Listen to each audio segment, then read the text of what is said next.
Hello everyone, I'm Nini FC and this is Blue Line TV and welcome to another Transfer Daily video. You guys, as you can see from the thumbnail, Ronaldo has officially joined Juventus and I'm going to be talking to you guys about what the Ronaldo deal means for guys like Rugani, Higuaín and Eden Hazard. So make sure you guys tune in right to the end for this video. Thank you to everyone that backed it yesterday. Helped me get more than 500 likes for today's video.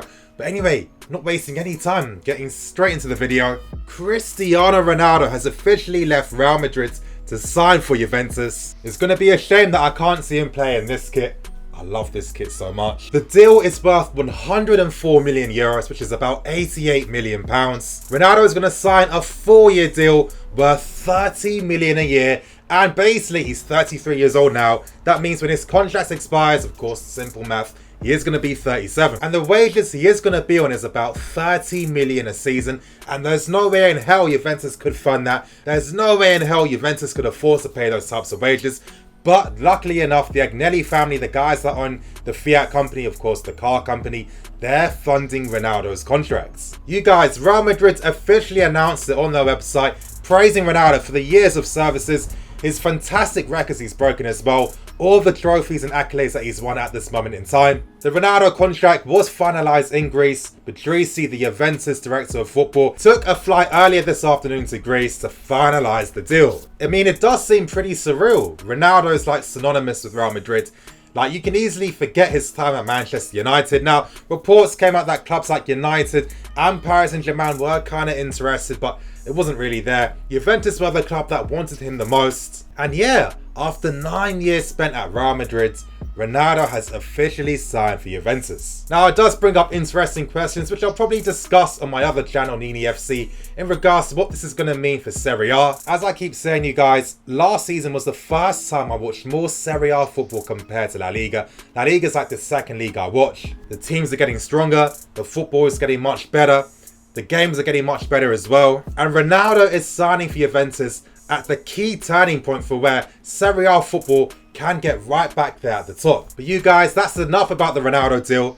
Now, what does this mean for Chelsea? Now, as I was mentioning earlier, Rugani, Hazard and Higuaín. I'm going to be going in order, starting with Rugani. Now, it's coming out from reports in Italy from Premium Sport and Mediaset that Chelsea have actually already finalised a deal for Rugani, and the deal is basically as good as done. A 40 million euro fee has been agreed. That was the asking price that Juventus originally wanted. The report said that he's going to be leaving on Friday to move to London then, and the fact that they're saying that means that sarri will be announced before that happens, and it makes a lot of sense. Now, some of you guys might be thinking, well, why is Rugani leaving Juventus? Surely they need him, you know, they've got a lot of old players at the back. Well, Caldara has come from Sampdoria, so he effectively replaces him. People expected more from Rugani when Bonucci left, and he wasn't really able to force himself in the first team. Juventus aren't using a back three system anymore, so in a way, one defender needed to go, and Juventus are effectively replacing Rugani with Caldara for free. And of course, they do need to raise some capital after the ridiculous amount of money that they have spent on Cristiano Ronaldo. So it makes sense as to why this deal would be wrapped up pretty quickly. And expect me to release a player analysis video on Rugani. You guys know my thoughts and opinions. To be honest, I really don't feel that we need him at all. I'm gonna sound cynical, but we're effectively signing a squad player from Juventus, and we already have guys like Rudiger, Christensen, potentially Luiz if he's still staying, and I feel that Kurt Zouma is a better defender. But it's looking like Rugani is going to be wrapped up pretty quickly, and it looks like he is going to be a Chelsea player. Now, moving on to Eden Hazard, and this is a very, very interesting situation now. You guys, it's going to be hard for me to fully explain. I mean, currently with all the information I know right now, I've been told personally that when he does come back, he is going to be signing a new contract at Chelsea. That's pretty much been sorted already. But you guys, things do change in football. Now, let me give you guys a hypothetical right now.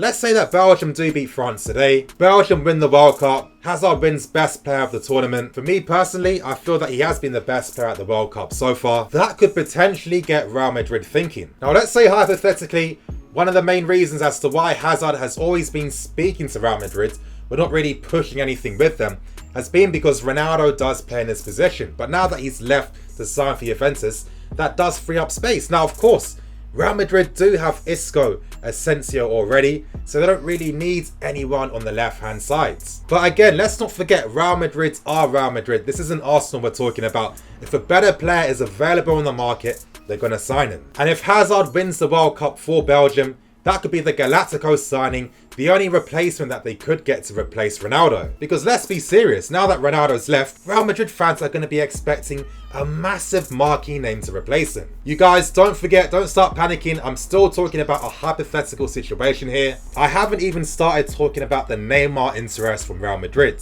But you guys, I'm just trying to put out a hypothetical because things could change. Maybe Hazard could just have a change of heart one night.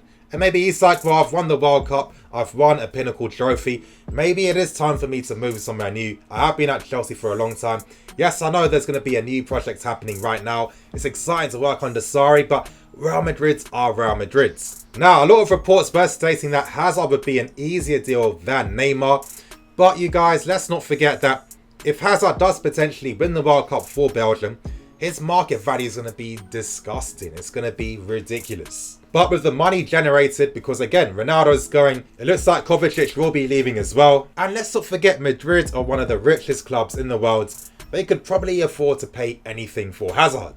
And to be honest, thinking about things, if Real Madrid did sell Kovacic, I'm sure that Isco could just be moved into midfield where he can play in a more central role. Isco won't have to play on the left anymore because Ronaldo isn't there anymore. So there's a big possibility that, of course, Madrid will be replacing Ronaldo with a player that does play on the left-hand side. And really, that's between Neymar and Hazard. Now, speaking about Neymar, I'm expecting there to be a lot of interest coming from Real Madrid in regards to his services. The reports and rumours have been circulating for a while.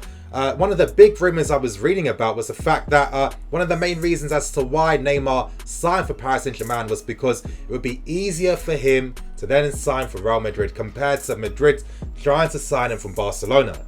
Now, of course, a lot of you guys will be talking about, oh, you can pay the buyout clause, but it isn't simple as that. You guys, if you do remember, La Liga initially refused to accept the buyout clause for Neymar, and the reason as to why La Liga initially rejected the offer for Neymar was because they didn't believe that Paris Saint-Germain could meet financial fair play whilst making a crazy offer like that. And you guys, let's not forget the realities of that situation as well. Neymar was the one that in fact had to pay his buyout clause. Yeah, I know what you're thinking. How can Neymar afford to pay 200 million? Well, this is where Paris Saint-Germain did come into play. And basically, a company was created in Neymar's name where the money was reimbursed from Paris Saint-Germain. And you guys, I know I kept the explanation very brief because it really is a very complicated story. But you guys, you have to realise Real Madrid could never have done that if they were trying to sign Neymar from Barcelona. So this is where these rumours and reports do make a bit more sense, because it would be easier for Real Madrid to sign Neymar from Paris Saint-Germain compared to signing Neymar from Barcelona. And there's more reasons as to why I feel Madrid are going to be prioritising Neymar over Hazard. Number one, Neymar has a lot of history at Real Madrid. You know, he's been there since a kid. People from Real Madrid have invited Neymar to the stadium numerous times. He's seen the players train. You know, he's been part of Real Madrid since he was a youngster. You know, you guys, back then, Madrid were trying to sign him as a teenager. It wasn't able to happen because you need to be 18 years old before you can leave Brazil. And at the time, Neymar had a change of heart and decided to play for Barcelona over Real Madrid. The other reason is the fact that Neymar is one of the highest paid athletes in the world. His commercial deals are ridiculous. That's the type of player that makes sense playing at Real Madrid. You know, with all the lucrative offers and his image rights and everything surrounding Neymar. He's a massive brand, a massive company. He's the only player in the world currently that has that same type of financial clout that Cristiano Ronaldo has. And Eden Hazard doesn't really have that same type of commercial appeal that Neymar does have. You know, Real Madrid sell the most shirts in the world. If you've got Neymar's shirt on the back of that as well, think of all the fans in Asia, in Brazil, etc, etc. It would be an incredible money maker. And if you ask my personal opinion, I feel that Neymar is going to be that player that does replace Ronaldo at Real Madrid. And you guys, to end on the final talking point, and that's in regards to Higuaín. Now, with Ronaldo signing for Juventus, that does jeopardise Higuaín's place in the team because Ronaldo will effectively be playing in that position. I can't imagine Ronaldo playing on the left-hand side. I feel that Juventus will like to play Dybala and Ronaldo pretty close to each other. And with Ronaldo signing, the wages he's on, the money it costs, I feel that Higuaín will be surplus requirements, and currently Chelsea were the only team out there that have really been linked with Higuaín. Of course, we all know the reports. I've been speaking about it quite a lot on this channel. He's played under Sarri before. He understands the system. He's been linked with a move away from Juventus since the summer transfer window had started. He's been constantly linked with Chelsea since the transfer window has opened. And he's the type of big money player that Juventus can recoup some of that Ronaldo transfer fee from by selling Higuaín. Now you guys, I'm going to give my personal opinion because we do know that Morata has been in Italy a lot, and something tells me personally that maybe Morata could play a part in the Higuaín deal. Yes, it has been reported on a lot. I've spoken about it in a lot of videos as well. I wouldn't be surprised to see a player swap deal happening between Morata and Higuaín. I mean, there's no way Chelsea will pay that type of money for a player that old because he is 31 years old. But if Morata states he wants to go, and it's going to depend on Morata, you know, if Morata says he wants to go, the club will look to sell him. Then in a way, we do get a better striker. Yeah, he's more experienced, but he is a better striker than Morata. Morata gets to go to Juventus, you know, a country he loves, a club he loved playing for as well. And Juventus get to save money from this deal as well.